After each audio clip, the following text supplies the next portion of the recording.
ayat 15 ini, untuk kedua kalinya berserulah malaikat Tuhan. Ya, kenapa?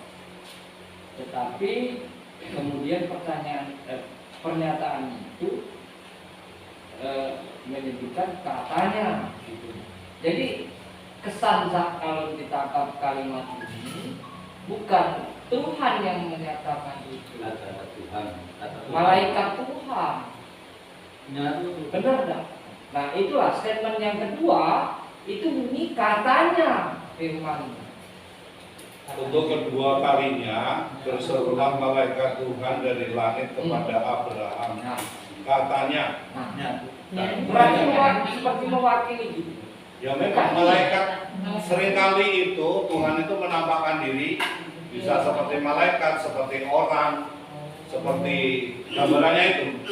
Jadi wujudnya itu tidak harus blegernya Tuhan itu yang datang.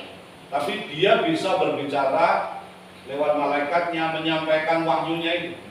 Menyampaikan wahyunya itu bisa lewat orang, bisa lewat angin, bisa lewat tanda-tanda ini. Nah itu nanti begitu.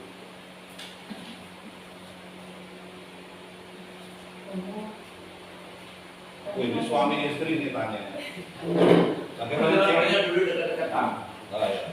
Sudah diskusi dulu.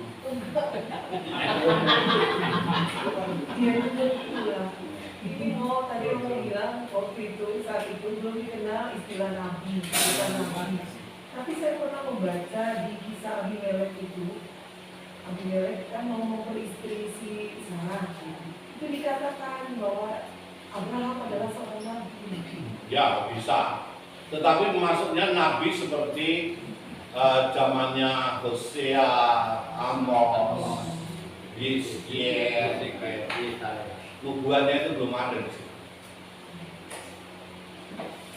Juga Taurat itu kan baru di kemudian hari setelah bangsa Israel keluar dari Mesir.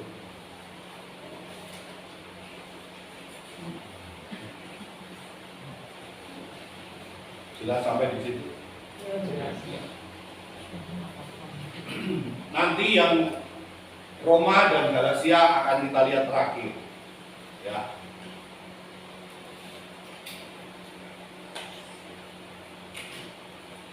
Nah, dari mana sih sebenarnya tradisi ini? Mengapa ada kisah itu? Mungkin perlu kita lihat latar belakangnya. Orang-orang Kanaan mempunyai tempat-tempat suci. Tempat suci orang Kanaan itu merupakan tempat persembahan, pengorbanan, kurban yang dipersembahkan bisa berupa manusia. Dan itu sampai di situ. Mungkin kita akan ingat ceritanya Candi Bogor di Prambanan, naik ke atas sedikit, ya. Di sana itu ada kolam penyembelihan, misalnya. Sudah pernah ke Candi Bogor? Mungkin sudah ada yang belum. Kalau sekarang di Prambanan itu langsung bisa terusan. Terusan itu maksudnya beli satu karcis, kita masuk Prambanan, tapi kita bisa keliling. Di situ lalu nanti naik shuttle itu diantar ke sana.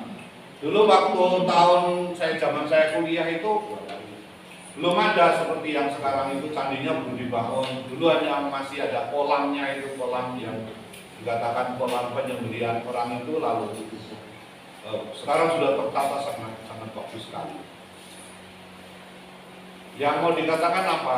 Praktek-praktek pengorbanan orang itu juga sudah ada pada zaman itu, termasuk di kalangan mungkin bangsa kita juga.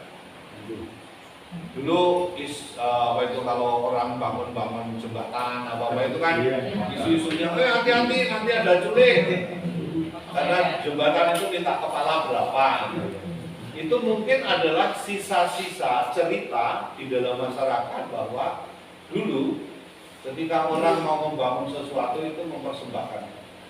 Termasuk di dalam cerita wayang ketika akan membangun candi itu sesati Rojo Suyo, itu Pak Bali belum tahu ya. Dan di sana ada ceritanya itu mengenai butuh berapa orang butuh 100 kepala, misalnya kan gitu. Nah itu kan sebenarnya kan cerita-cerita yang latar belakangnya seperti ini. Dan itu bukan hanya di bangsa Kanaan saja, di dekat orang Yahudi, orang Israel, tetapi umum di dalam masyarakat itu ketika belum sampai pada peradaban yang tinggi, korban itu masih termasuk manusia. Nah, saya kira menarik bahwa ini ditulis gitu ya. Karena apa? Orang Israel tidak mengorbankan manusia. Nah ini tidak mengorbankan manusia. Jadi di kalangan orang Israel itu tidak ada sebenarnya adat menyembelih manusia itu tidak ada. Tetapi yang ada apa? Yang ada adalah ini, memberikan korban tebusan bagi anak sulung manusia, anak sulung hewan, dan buah pertama dari hasil panen.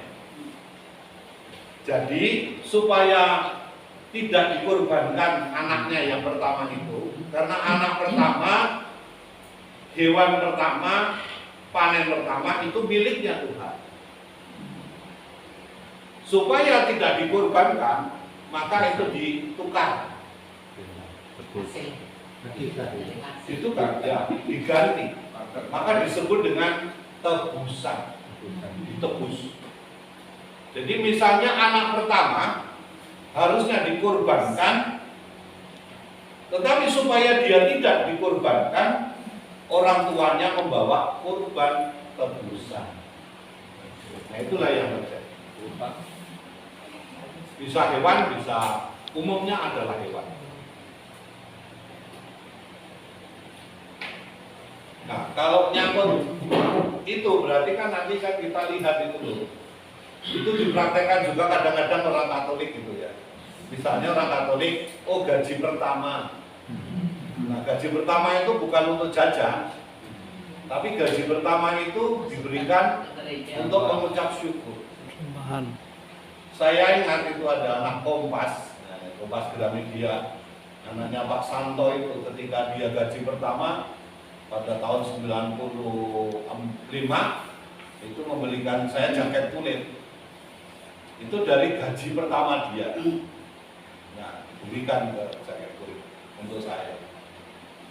Wah itu sampai berapa tahun ya? Sampai lama sekali saya pakai. Awet sekali. Misalnya seperti itu. Jadi itu kan pemahaman dari mana? Kok anak itu berbuat itu dari mana pemahamannya? Pemahamannya tebusan. Jadi panen pertama, lalu kemudian anak sulung hewan yang itu diganti. Tetapi dengan cara seperti itu lalu mereka berarti tidak berbuat seperti bangsa lain, mengorbankan anaknya. Pemahaman itu terjadi karena apa? Karena mereka merasa bahwa anak yang sulung itu adalah miliknya Tuhan. Jadi rasa-rasanya Bapak Ibu, kisah ini mungkin mau dibangun di latar belakangi pembangunan tempat-tempat suci Israel yang berlainan dengan tempat suci bangsa Kanaan. Itu mau menunjukkan ada perbedaan.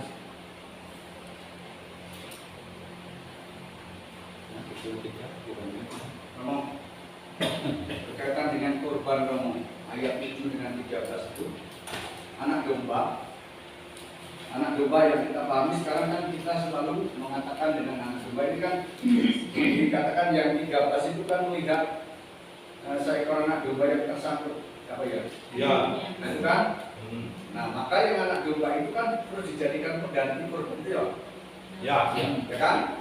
Nah kalau misalnya nih Romo, saya tadi pikir-pikir kalau misalnya anak sapi atau anak unta misalnya itu bagaimana? Apakah ini merupakan sebuah tradisi orang zaman dulu, anak domba yang selalu dijadikan korban, atau memang karena yang dilihat anak domba itu? Ya kebetulan di situ anak domba. Tapi begini Pak, itu nanti karena nanti nyangkutnya adalah simbol ya. Nanti saya terangkan nanti itu. Ada simbolnya, ada unsur simbolis.